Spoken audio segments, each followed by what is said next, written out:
9:15. Oh, yeah, I didn't do that, but I'm glad somebody did. Yeah, the glare. Yeah. I know. I don't know if the glare is from the windows or from the lights, but it is annoying. Yeah. Yeah. Okay, I've got 9:15. Thank you for being here on time, so I'll respect that. Let's pray first. Let's do that. Okay, Heavenly Father, we ask you that you would give us hearts and eyes ready to listen and be humble and learn so that we can better understand you, we can better understand who we are, and we can better communicate who you are to others. In Jesus' name, amen. Well, I will tell you, if you have been here, congratulations. This is class number 5, so after today, we'll be halfway through. So if you have endured with me through this class, through today, you can give yourself a little pat on the back. Good job. Yes. Yeah, so we'll be halfway done after today. So review, what has been most interesting to you so far? Take a couple people. One thing that has really stuck out to you. The differences in the translation. Okay. Mary says the differences in translations. These translation decisions. Yes, decisions. Mm-hmm. I'd say just how comfortable the original translators are With the what? with mythological. Okay, how comfortable the translators are with what we perceive as mythological creatures and not having any problem sticking them into certain passages where they feel like it's warranted. The translation of the artist into their pictures and how. Okay. Yeah. Very interesting. No, I like how you said that because artists are also translating. They're taking what they're from the Bible and then interpreting it, translating it into images, which make a huge impact on people, especially long ago where lots of people couldn't read, or even if they could, there's not very many books, not many access to many books to read. Okay, good. Yeah, thanks for sharing. Well, now, do you think, like the Go ahead. mythological writers, did they take it from the Bible, or did these translators get their ideas from the mythological writers? So you're asking, did they get the mythological creatures from the Bible? The artists, you're saying?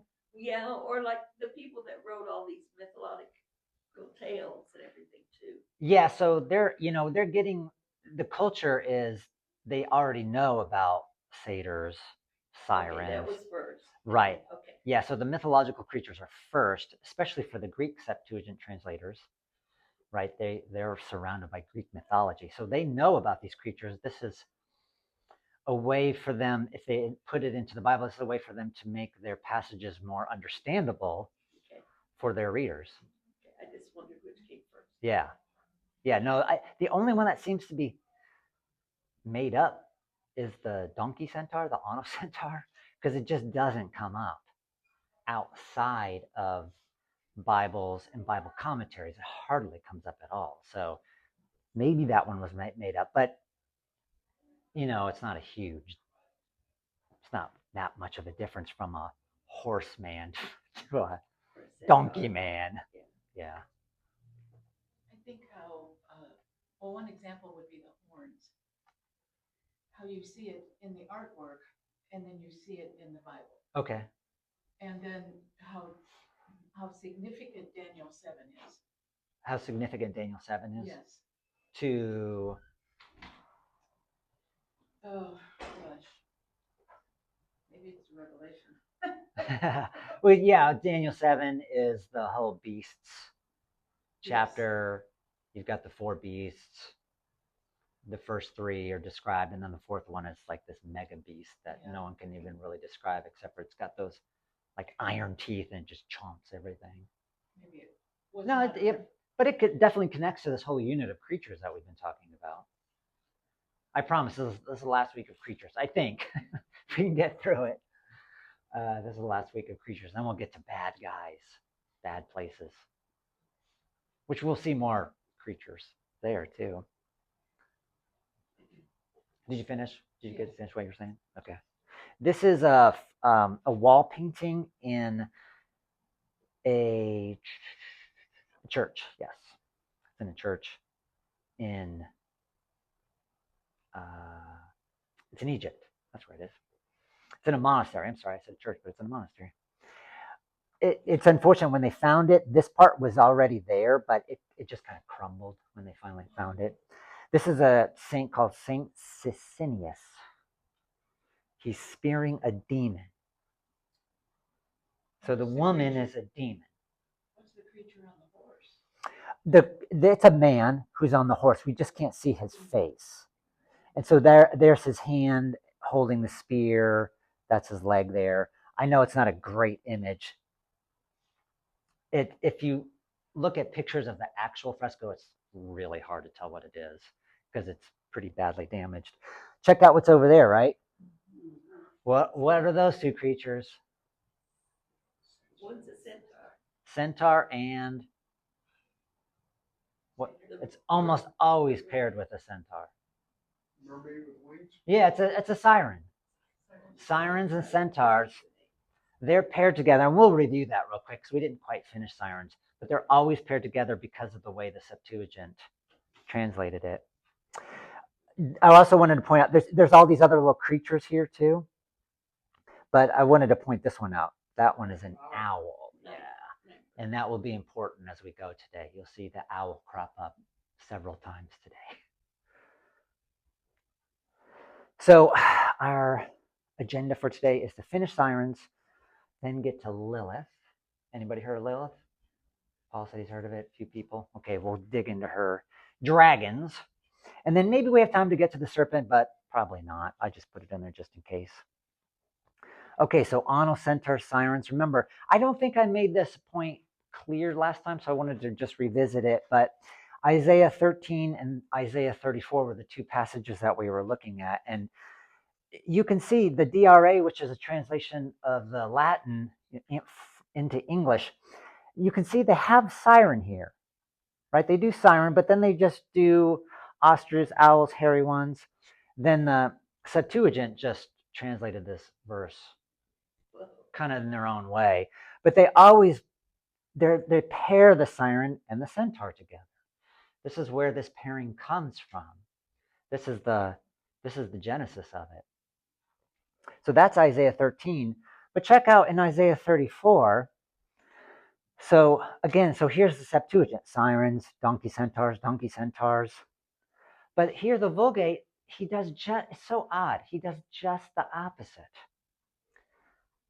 And this is a case where the DRA does not translate. It's supposed to be translating the Vulgate into English. But you can see the Vulgate uses onocentaurs, but then it just translates it monsters. Andrew, can you go back Yeah. just one slide? Do you think they don't know what to call it, so they call it hairy ones? Yes. And then if you go to the Yes. next slide. No, but and you can see yeah. it there. And they're demons.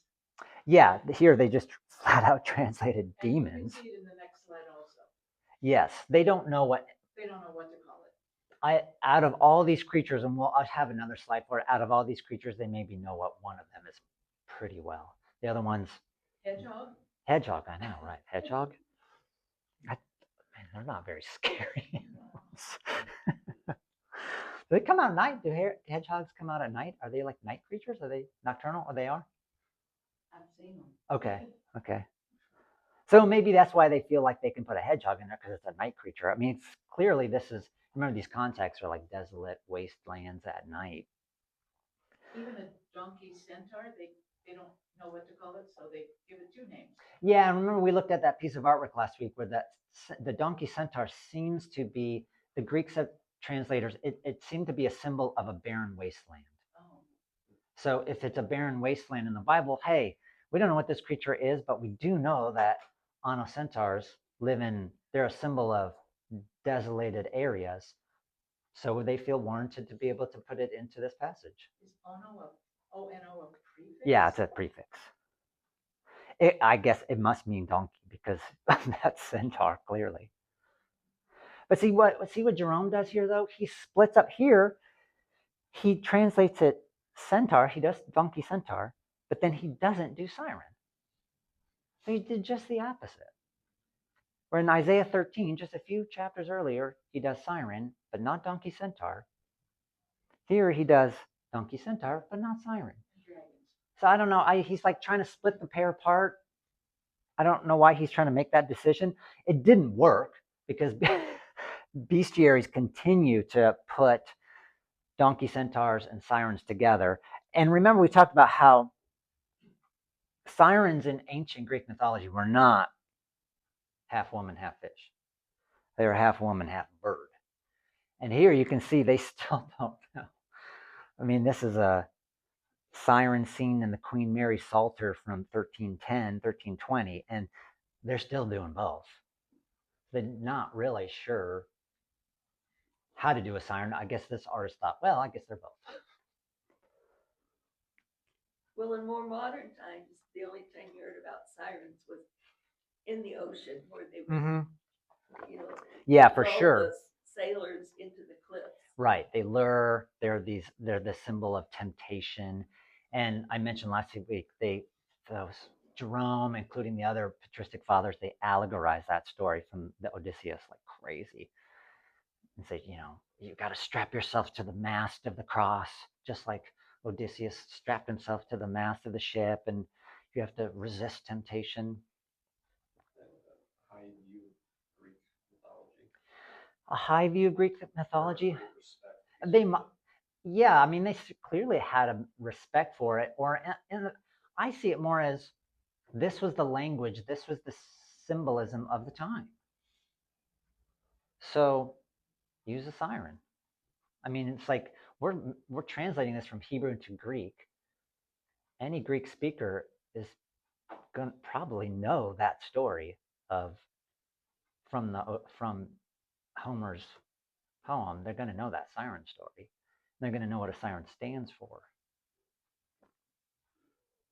What do you think the mermaid-looking one is holding?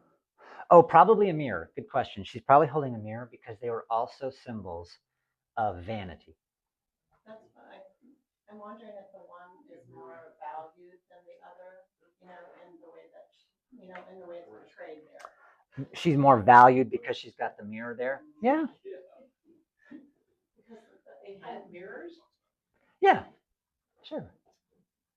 Did you finish what you're saying? Just the artistic license, I think, that they're taking with it. Yeah, taking some artistic license here with this. And if you look at other bestiaries, that sometimes they're holding a comb. They're like brushing their hair because they're so vain. And so then the centaur also was seen as this symbol of masculine vanity. So that's part of why they, because the Septuagint's already set the standard that sirens and centaurs are going to be paired. So hey, let's pair their symbolism too. Almost always in the bestiaries they're together. This is a psalter, so it's not quite a bestiary. This one, check out that. She's just a mix of. It's a really beautiful piece of artwork, but this artist had just no clue what to do about a siren. Make her a bird and a fish, and maybe an angel too. And she's luring all these poor people to their watery death. Even women. I mean, it looks. Yeah, she's got a harp in her hand. I don't know if the artist is trying to make her like an angel. I mean, that's angel symbolism, but maybe she just maybe she's a siren and plays her music and. Got a horn in the other hand, right? Yeah, some sort of other instrument. Yeah. Looks like a baton. This is from 1510. Ink, tempera, and gold on vellum. So this one's like a high-end one. Andrew? Yeah. On this one, it says if I understand it right, it's 20 by 13 centimeters? Yeah. So 20 by 13. Just, It's small. little. Yeah. 20 by 13. Yes. Yeah. I mentioned, I'm blowing them up for you because if I showed you the real size, but yeah, it's because it's just part of a page. Versus This one is at the Cleveland Art Museum. The Cleveland Art Museum's got some really fantastic artwork. As I've done more and more research, we'll see another piece today if we get to it. It's from the Cleveland Art Museum, and their website's really great. Really good information on their artwork, good images. Yeah, clevelandart.org. What's also really strange about these sirens, I shouldn't say it's strange. I think there's a reason for it. You'll see sirens on capitals of columns on numerous churches, specifically in France, along this particular pilgrimage path. So I'll go back to this in just a second so you can take a look at it again. But so along this path all through France, it's called the Via Podiensis. Okay, and your ultimate goal, not that everybody would get there, would be to get to Santiago de Compostela. So it's this pilgrimage path, right? You're going to go from church to church to church to church, as this religious experience. And all through France here, there's numerous churches with sirens on the capitals. And it seems to be the reason that they did this was because sirens became symbols of pilgrimage peril, like troubles as you took a pilgrimage. And the reason for this is because it goes back to Jerome, the guy who translated into the Bible into Latin. Because when he gets to Numbers chapter 33, you can turn there if you want, but if you're ever doing a Bible reading plan, you get to Numbers 33, it's a very dry passage. I mean, it's just an itinerary. Okay, it's like a sum up. This is where all the Israelites went as they wandered through the wilderness, right? Because think, Numbers 33, it's almost the end of Numbers. They're about to go to the promised land. So here's a summary of all the places they went. So like I said, it's really pretty boring. Like, okay, they went there, and they camped here, and then they went there, and they camped here, and then they went there. Well, Jerome says, those Israelites, as they were on their pilgrimage throughout the wilderness, they refused temptation. They didn't give in to their lustful desires, which, I mean, if you actually read the Bible, they kind of did. So they were like, it was just like when Odysseus was on his pilgrimage. He didn't give in to the lustful temptations of the sirens. So he links Numbers 33, this pilgrimage passage, with sirens. And so it seems like this, as people took a pilgrimage throughout France, it seems like these French architects or whoever is commissioning these churches, it seems like they knew that. And the sirens are there as like here's a fancy word for you, as a apotropaic function. It means like they're like a good luck charm, like scaring away evils. And so she's on this capital, and then this guy is on the capital on the other side of the door. So she's looking at him. And he looks like he's barfing out some seaweed or something. And scholars aren't really sure exactly what. I mean, but he definitely looks frightened. He could be drowning, right? It could be somebody that she's lured. Like, hey, but it would be, again, like that apotropaic function. Hey, don't be like that guy. Don't give in to this siren.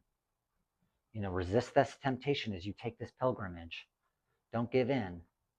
Are all these creatures, satyrs, centaurs, sirens, are they all evil?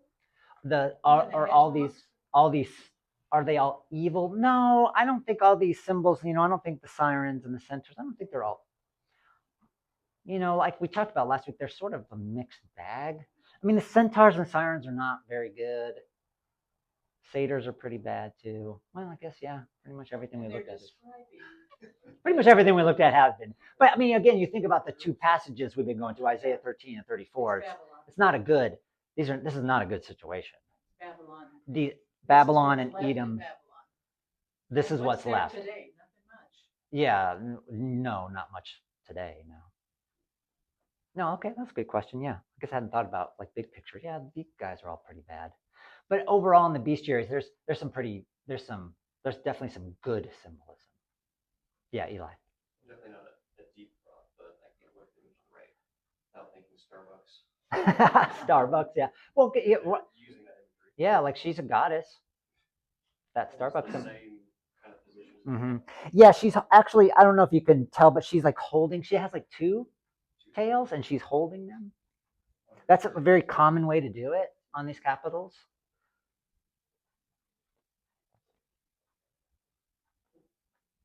And even today, we go finish up sirens here. Now you can see they just totally got rid of. I mean, it's just a flat out woman now.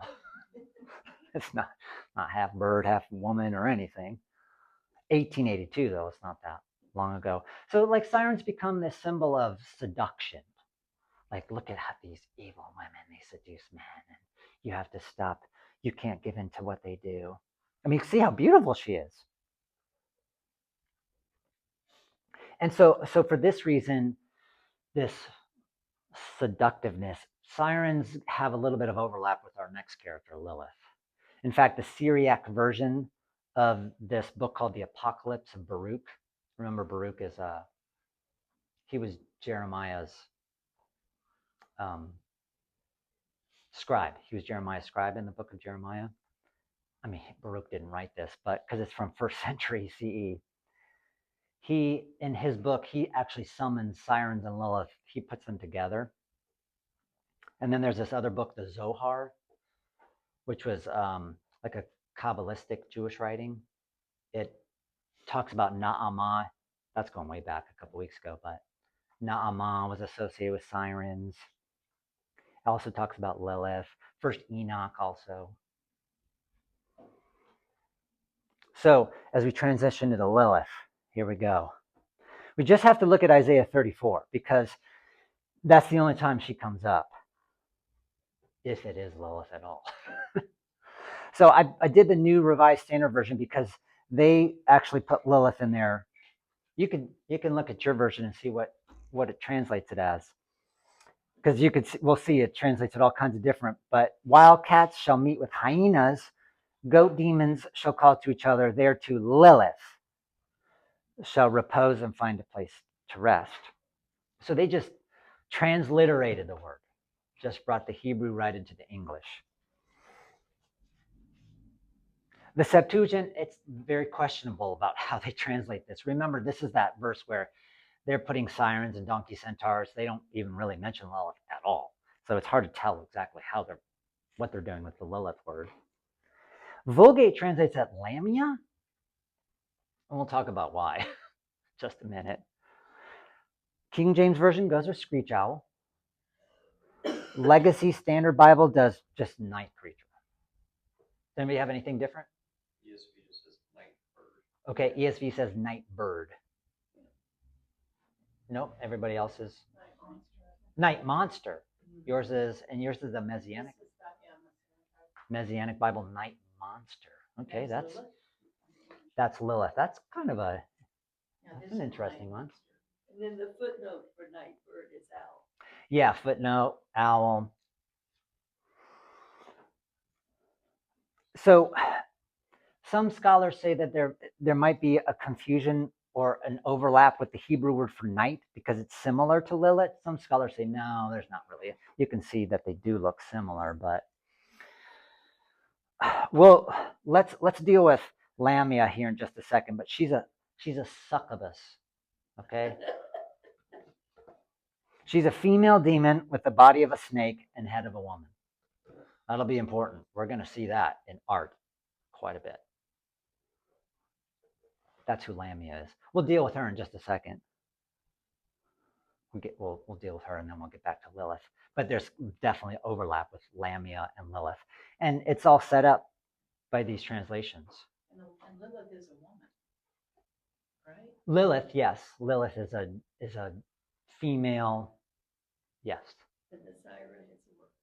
Siren is a woman. And the Lamia. Lamia is a woman. Mm-hmm. You guys good with the notes? You're still writing some? That's okay if you are. I'm good. That's great. Yeah. Yeah, the very first, well, this is the NASB. 15, the very next verse, the tree snake. Okay, so that's interesting. So they go with tree snake in 15. Well, this was one possible translation from a scholar. So this was her translation of the second half, 13b, the second half of verse 13, Isaiah 34. So 13b, the second half, and then 14 and 15. This is her translation. And it becomes the dwelling of howling creatures, a haunt for eagle owls, and desert creatures meet with hyenas, and the wild goat cries to its companion. Yes, they're the night bird. She translates it night bird. It rests and finds herself a resting place. There the desert bird nests and lays and hatches and gathers her young under her shadow / wing. Yes, they're the kites, each with its companion. And kites are a bird, right? This is a scholar named Judith Blair. This was in her dissertation. What's that? What you said? Kites are a bird. Kites are a bird. Yep. Mine says hawk. Hawk. Okay. You notice first and foremost, she has 0 mythological creatures in here. These are all zoological animals. Her whole dissertation is that Lilith and several other words are not demon names. I am not convinced by her. I just don't buy that because I can't imagine that the Hebrew Bible is de-demonizing things. And then you get into the Gospels and all of a sudden Jesus is casting out demons and Paul is talking about it and the apostles are doing it too. I just don't see that the Hebrew Bible is trying to suppress this whole demonology idea. Although she does have some good arguments for translating it this way. Now, is it possible that it's supposed to be both? Yes. Is it possible that it's supposed to be both? Yeah, I think that's a much more comprehensive way to look at it, for sure. And I mentioned this when we first started looking at these passages. I think maybe this is an ironic, oxymoronic way to say it, but it's clear ambiguity. Like it's meant to be ambiguous. Like, are these zoological animals or are they mythological? There's some kind of nature, there's some kind of spiritual element. Yeah. So I like movies. You see, Western is always like a scene you up to the wilderness or something. You'll hear like a screech owl, wolf howl in the background. And then like you can watch another movie, they have the same scene, but it can just be like a random noise and a growl of an unknown creature, but it accomplishes like the same purpose. Right. So like, you're watching a movie and you don't even have to see it. Just the sound of something will clue you in that, like they're out in the wilderness, right? And okay, you're hearing something that, like the screech of a hawk or something, but it clues you in that there's something more, like there's something more going on, like probably something bad's going to happen. Yeah, so it's both. So this is her, what's that? Points out the sound, it's the fact that there is a sound there. Like the point's not the creature itself, so there are creatures. Right. The point isn't the creature itself. The point is this place, the whole point is this whole place is being overrun by animals, demons. That's not how it's supposed to be. I thought it was interesting. There's so many birds of prey, but then the other passage was talking about hedgehog, and yeah, and so that's her reasoning. Actually, I'm glad you're picking up on that. Mary's saying like here, these are creatures that are howlers. This is her reasoning. Howling creatures is in this section. And then Lilith is a general word. She says it's a general word for some kind of night bird. And so then all of these are night bird creatures. That's the advantage of her, probably the strongest argument I think she has for translating it this way, because then that would connect with Hebrew parallelism. You go howling creatures, night birds. Here's some howling creatures. Here's some birds. maybe wild goats were aggressive. And, Yeah, I don't know if hyenas maybe. Hyenas maybe. Hyenas for sure. definitely. I don't do wild goats howl. Right. Do they make noise? I In don't know. Hebrew demonology, do they connect demons with animals, like specifically, or is this In like Hebrew, retroactive? Hebrew demonology, did they connect animals with demons? I want to say yes. I couldn't cite a source off the top of my head though. I think they were. I mean, definitely with the goat. Let me look into that. Hebrew demonology and animals. I feel like that would just help answer that question. Yeah, that would help answer the question. Yeah, I'll look into that. Well, I have the NASB, Uh, because I use the audio, and it says hairy goats also cry Yitzhak. yeah, And then it says the night monster will settle there. the night. Some refer to night bird, well, they say night monster. Yeah, and Mary's was saying night monster too. So they're going off that Lilith tradition. If they're translating it night monster, they're they. It seems I don't know. I'm not in their head, but it seems like they want to tap into that Lilith tradition, but they don't want to say Lilith because they're probably concerned that the reader won't know who that is. This whole chapter 34, it's judgment against the nations. Yes, And then all of 34. Go ahead.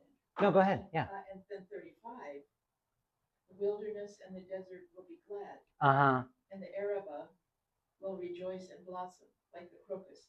So there's a contrast between Yes. 34 and 35. No, that's a good point. And again, in her dissertation, she brings that up, which again is a good reason. It's part of her reasoning for translating like this, because this is bad, bad, bad. But then you get to 35, which ends this unit in Isaiah. I think it goes back to about Isaiah 27. Again, off the top of my head, I couldn't quite remember, but from like 27 to 35. But 35 ends on this high note where the plants.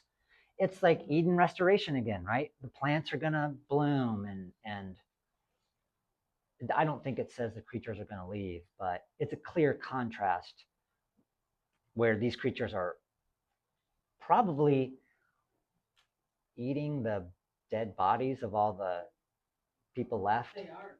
Yeah. It says it in 34. Something about kidneys.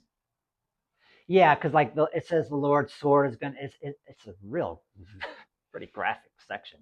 The Lord's sword is gonna be full of blood and fat, so it's obviously slaying all these Edomites. And I think it even mentions that they're not going to be buried, which is the ultimate disgrace. Yeah. So, well, what's going to happen to all this meat sitting around? Well, The birds will come eat it. yeah, it's feast time. Yeah, which is, again, probably about the most ignoble thing that could happen to your body anyway. Not get buried and then get devoured by. Think about, at the end of First Samuel, there's a story where, it's a complicated story, but these men get killed and, well, they get murdered, and their bodies are hung up. I see some people not, yeah. And this woman, Rizpah, the mother, she stands out there and won't let she won't let any creatures get to their bodies because she doesn't want their bodies to be desecrated. And then these guys from Jabesh Gilead, they take the bodies down and they bury them. And later on, it's a significant story because then later on, David, he honors these Jabesh Gileadites for doing that. This is verse 11 of 34:11. But A pelican, yeah. and hedgehog will possess it. Pelicans live Yeah, near salt water. I don't like the pelican. I don't like the pelican translation either. I've seen that. Yeah, pelicans are in water. I mean, yeah, seawater, salt water. Yeah, translated. Yeah, at least translated a bird that doesn't have anything to do with water. I mean, pelicans are always by water. Yeah. Just go to the beach. Yeah. Although they are, they're by salt water, which, by association, salt water in the desert virtually the same thing. Both wildernesses, uninhabitable human places. And I don't like the Pelican translation either. I agree with you on that. Lamia. Who is Lamia? So this idea of a like demon goddess who stalks and kills at night was a multicultural belief. There are at least 40 different names associated with Lilith, which again makes sense because, and we'll see an incantation bowl here in a second, part of the incantation is to name all her names. Because if you don't name one of her names, that's like a loophole for the demon to get in. You have to like say the name out loud. So in Greek mythology, Lamia was this really beautiful princess whom, of course, Zeus slept with. He does it with many people, women. And she has a bunch of kids. Zeus's wife is understandably jealous, and she kills all of Lamia's kids except for one. And Lamia is so hurt and frustrated and angry that she decides to steal and kill other children. So this Greek vase, it's attributed to this Beldam painter. They don't know whose name it is. They don't know his name. It's called Alexios, which I think we've seen one before. It's a place for it stored oil. Most scholars think it's depicting Lamia, so this would be the Lamia. And she's bound. You can maybe see the ropes around her feet, and she's like tied to this tree pole thing. And those you can just see it right there, right? These are satyrs, and they're torturing her for. Yeah. Oh, yeah. He's got his legs crossed, right? Yeah. You mentioned that those satyrs always seem to have their legs crossed. That's so interesting. I'm gonna have to look that up. I don't know why but they do show them that way. It's got to be some kind of motif to let you know this is a satyr. Something to it. I'll have to see if I can dig into that. So now, okay, just to confuse you more. So these are lamias too. In bestiaries, this is a lamia. And we don't have to get into all the details because it's really complicated, but this is another example of totally mistranslation, totally lost in translation, but not from the Bible. So Aristotle, you guys know who Aristotle is. He wrote this book, The History of Animals. He classified everything. And he had he had an entry on a beaver. And I don't know if he ever saw a beaver, but he described some of its characteristics as a night creature. And they are, right? They're nocturnal. They come out at night and they chew up the trees. And I think he says they bite people and they break their bones and stuff. Well, so then, of course, Aristotle's literature was very popular. And so it was translated into all kinds of languages, including Arabic. And so this scholar believes that one particular guy, as he's making his encyclopedia, he's using an Arabic translation of Aristotle's animal history book, which itself has mistakes in it. Then he makes further mistakes as he translates from Arabic to Latin, and he doesn't know what exactly this beaver animal, what he's supposed to call it. He's not sure what it is. So he goes with lamia. He calls it a lamia because, lamias come out at night and they do bad stuff. They hurt people. But it gets mixed up with the beaver. So I know this doesn't really look like a beaver, but it was apparently, again, mistranslations. Apparently had one mistranslation was that it had these really strong arms that could break trees. So that's typically how they depict it in the bestiaries. This, I don't know, jackal, kind of coyote looking thing. And it's like barking up the tree, but it's supposed to be, it's going to grab the tree and like break it. So by medieval times, it was clearly it's like two totally separate things, but they're both lamia. Like, oh man, this is so confusing. But anyway, back to Lilith. This is probably the oldest piece of artwork we'll look at in the class. 19th to 18th century BCE. I mean, that is old, man. So the earliest origins of Lily 2, she's a female demon in the ancient Mesopotamian religions found in the cuneiform texts of Sumer, Assyria, and Babylon. The etymology of Lilith is Sumerian, so that's where the word comes from. And it's from here that it's been translated into other languages. At least that's what some scholars believe. So they believe that the Hebrews may have been pulling from this tradition and put Lilith into Isaiah 34. Nobody's really sure if this is supposed to be Lilith or not. But yeah, oh yeah, it's an extremely beautiful piece of artwork. Are those owls on either side? Yeah, I told you owls will come up again. Then she seems to be standing on lions there. But notice her feet. It's like bird feet. Yeah, so you could definitely see some siren-like qualities here. She's got the wings.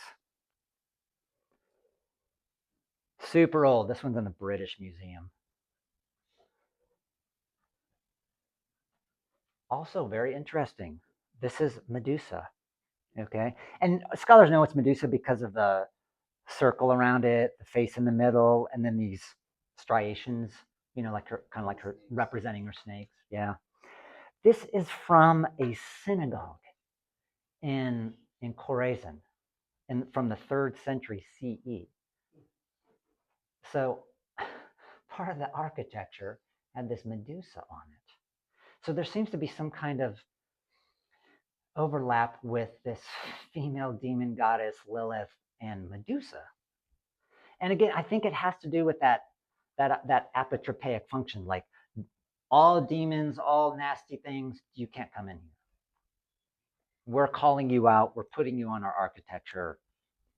Stay away. Does that make sense? She was all over Ephesus. Was she?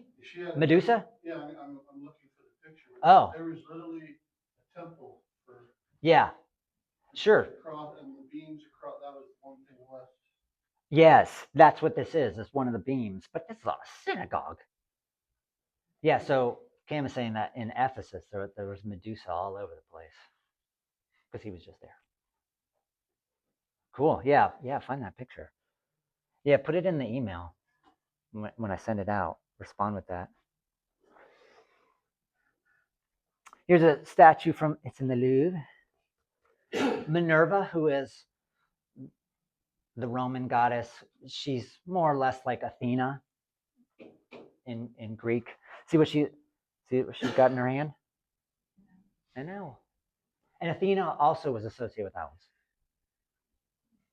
So it's just like you could see the overlap. Yeah. Well, Odysseus is associated with Athena. Odysseus. Odysseus is associated with Athena.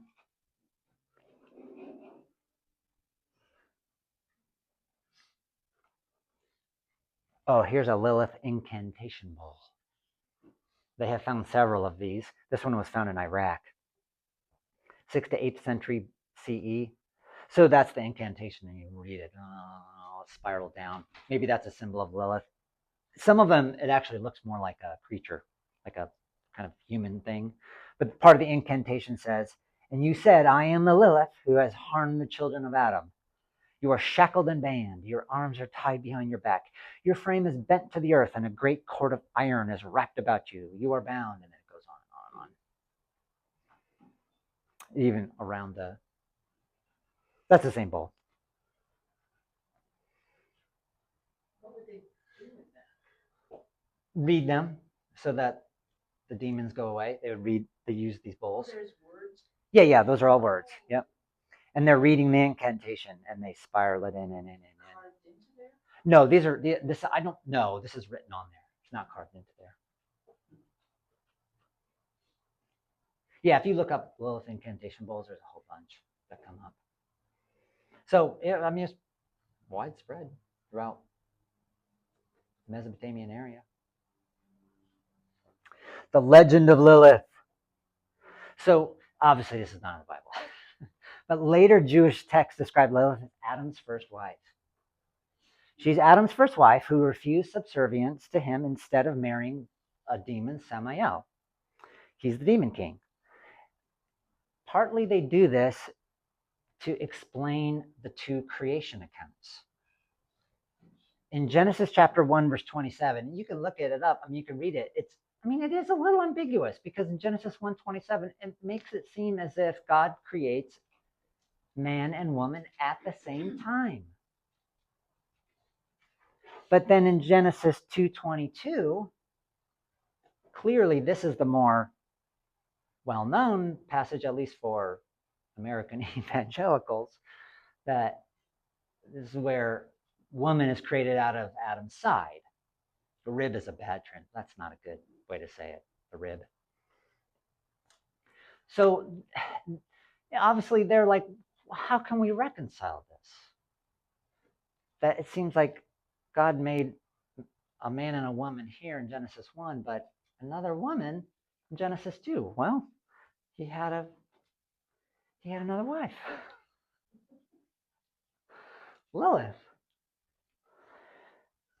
So the demonic offspring of Lilith and Samael are persecuted by humans, of course.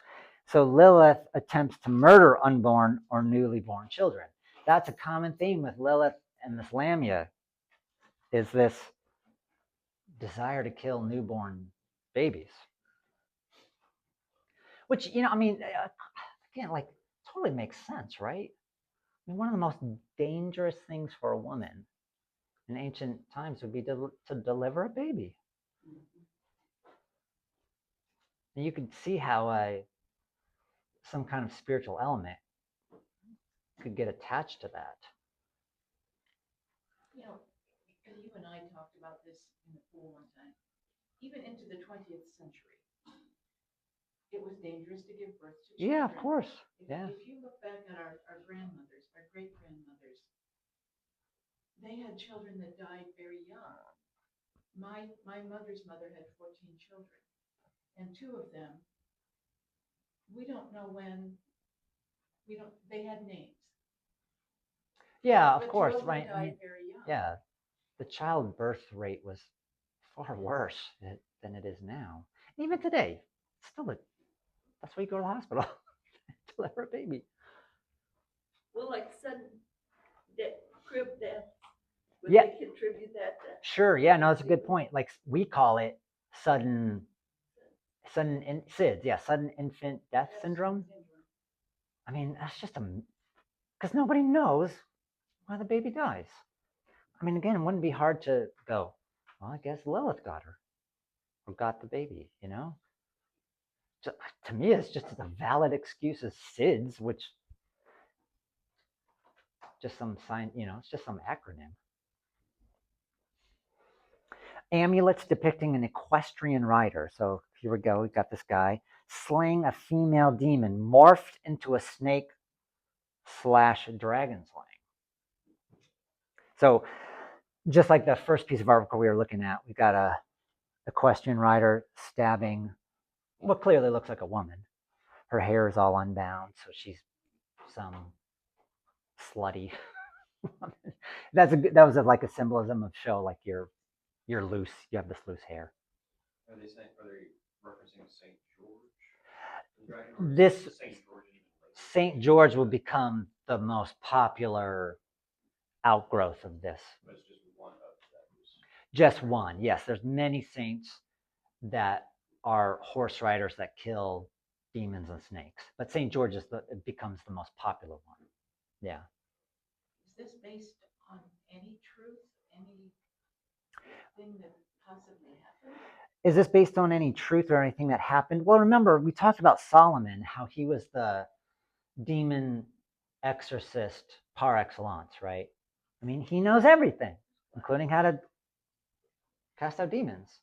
And so Psalm 91, we talked about that too, like it was found with all these exorcistic demon, non-canonical psalms at Qumran. And so then that psalm gets attached to Solomon too. This is an exorcist psalm. So in order to exorcise demons, you have this little Solomon amulet. I don't think that's supposed to be Solomon. Maybe it is. Scholars, we're not really sure, but Solomon's, if you call on Solomon and his words, then you're going to be able to exorcise these demons. I mean, you could see there's words written all over this. I'd have to look at the article to make sure of what it says, but yeah. And so sometimes it becomes. I know this is kind of hard to see, but you can clearly see a snake there. This is Saint Theodore and Saint George. There you go. As horsemen slaying the serpent. This is a fresco. This is in a church. The church's name is Yelani Kilis. In English, Church of the Snake. That's a pretty cool name for a church. Turkey. It's in Turkey. So it's a demonic church? No, it's not a demonic church. No. Oh. It's Church of the Snake. They kill it. We can kill this snake though. We have people on our side, including Theodore and George.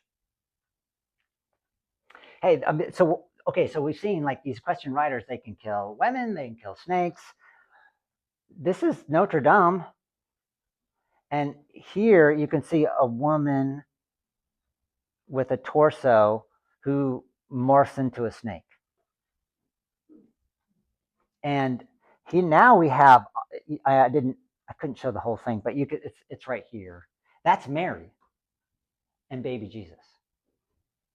So now Mary with Jesus, they have trampled over Lilith, most likely, and the sin of Adam and Eve. Notice that Mary's foot stepping. Yeah, right. I know. You can see the proximity of Lilith's head. Right. Yeah. Mm-hmm. Yeah, so it's going to be her heel that's going to crush the head of the serpent. Yeah, definitely no accident that her foot is right over the head of what is most likely Lilith. This becomes very popular. This snake turning into a woman. There she is again. I have to say, this is one of my most favorite pieces of artwork in the whole slideshow. It's so strange. Is that trying to pick Lilith as the serpent here? So yeah, the Lilith is the serpent. The serpent is Lilith. The one up high. Yeah, her head is, but you can see her neck is part of the snake. So she doesn't have a torso, but the head of the snake is a woman, most likely Lilith. And who's to the right? Because she's got a separate snake. What's that? Who's to the right? Here? And she's got her own snake. It's a different snake. Oh, this is a banner. Oh, thank you. Yeah. So that's a banner with words on it. I could not. Listen. I spent a long time investigating this artwork because I was so interested in it. The article didn't say what these banners say, but so this is clearly Eve. This is Mary, and all the article said was that these banners are some kind of dialogue between Mary and Eve. And who's on the tree? Who's on the tree? Jesus. Jesus? Well, yeah, but this is Mary and Eve. and Jesus. I know, it's such a strange piece of artwork. And he's like, it's kind of floating on top of that tree there. Is that Moses next to Adam? Is he holding tablets? Yeah, check it out. Here, I got a detail. There he is. Well, yeah, he's got horns. He's got horns. Yeah. God, that banner looks like a snake. Yes, it does. It was a typical way to put text, like a dialogue between. We saw that in the tapestry a long time ago with the little spotted unicorn. That was another one of my favorite pieces of artwork, the little spotted unicorn. They have these little tapestry things, and it's like by the person's mouth, so it looks like they're saying it. Here they're holding it, but. So who are all these other people? So yeah, that's Moses. This is the three patriarchs, Abraham, Isaac, and Jacob. I forget. This, maybe you can see it in his hand. He's got a rock in his hand. Peter. No, that's a good guess, though. It would make more sense. That would make more sense. No, this is Stephen. Oh, beat stone. Yeah. Stephen looks like a woman. Yeah, it looks it's Stephen. I forget. Did I put who this is? I think I did. How do you know who they all are? Oh, how do I know? Because I read the article. I wanted to know. I was so curious about this piece of artwork. So like I said, it took me a long time to find anything about this piece of artwork. This dude Giovanni da Modena, and we're going to look at more of the artwork in this, where this is at. It's in a Church of San Petrino in Bologna, Italy. He's got some bizarre, crazy artwork in this church, man. His rendition of hell, whew, so crazy. Just to go off of that. Let me see if I. First wife as Lilith, and then she's the serpent in the garden, so she goes to the second wife and makes the second wife. Exactly. Right. So the second wife also fails. Yeah. So the first, so there's definitely a connection between Lilith and Eve. And you can see the artist, he's got them right next to each other. She looks like she's talking to Eve. Their heads are on the sword. Yeah. Oh, okay. This is Peter. That's what I have in my notes. This is Peter. And who's the first person on the left raising up? This guy? Yeah. Next to the tree. Next to the tree. That's Mary. Okay. Yeah. I'm not exactly, the article didn't say who all these people were in the background. I mean, clearly this is some church figure. Bishop. Yeah, some bishop, probably the current one of the time, or somebody who was a bishop or some leader in that church at some point. Yeah. Kind of like a translation of the translation. The translation of the translation, right? Like Lilith is kind of coming back in the West. Yes. Satanism and like anti-pro-life protests. So like if you look at pictures of pro-life protests, sometimes you see Lilith signs set out like the paths. Mm-hmm. Yeah, I'll go forward a little bit. The name's kind of coming back as like a trans name now. Lilith, has not gone away in modern culture. It's just that it's been the whole idea of Lilith has been totally appropriated to women and their struggle to break free from the Western male dominance. This is an artist, Kiki Smith, in 1994, titled Lilith. I look at that. It looks so real. But that's how it's installed in the museum. So it's up on the wall. It's bronze. The only part that's glass is the eyes. So it's like crawling down the wall. Yeah, looks like she's crawling down the wall. Mm-hmm. Mm-hmm. So it's like life size. And even today, this is the most current issue of Lilith magazine, which is independent, Jewish, and frankly, feminist. That's catered to Jewish women. This is their most current issue. So you could see they've really appropriated this Lilith myth and image, especially Jews. But is that a painting? It's the cover of the magazine. Oh, okay. Their most current issue. Well, let me go back because we didn't look at it all. But I mean, Raphael, right? He's got Snake Woman. Like I said, early Renaissance, this motif became really well known. Probably the most famous painting in the whole world in the Sistine Chapel. I mean, besides the Mona Lisa. So yeah, and now he's got her almost whole full figure. Is she surrounded by a snake? Or? Yeah, this one is ambiguous about whether she's part of the snake or she's separate from the snake. And it's like she's grabbing onto Eve. Yeah, she's giving her the fruit. Oh, that's what it seems like. They're grabbing something there. And then, of course, they get banished. Yeah, so then this idea of Lilith and Lamia continued. This guy, Dante Gabriel Rossetti and Henry Treffry Dunn, they were really like this image. They drew it, painted it several times. It's really beautiful. Check out what she's got, though, right? She's combing her hair like a siren. Yeah, so this idea of Lilith and Lamia did go away. I skipped over this one too, Lamia. But this is more based off John Keats' poem. He wrote a poem called Lamia. Late 19th century, and then you can see 1909. So even in literature too, Lilith, Lamia, didn't go away. Still hasn't gone away.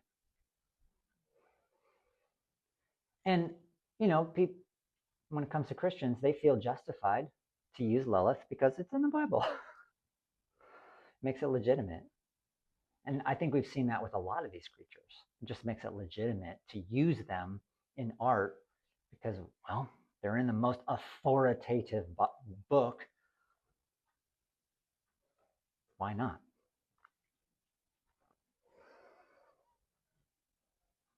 What time is it? Oh, no, we don't have time to get to dragons today. Sorry. We'll do dragons next time. Well, any last questions? Okay, good. Thanks. All right.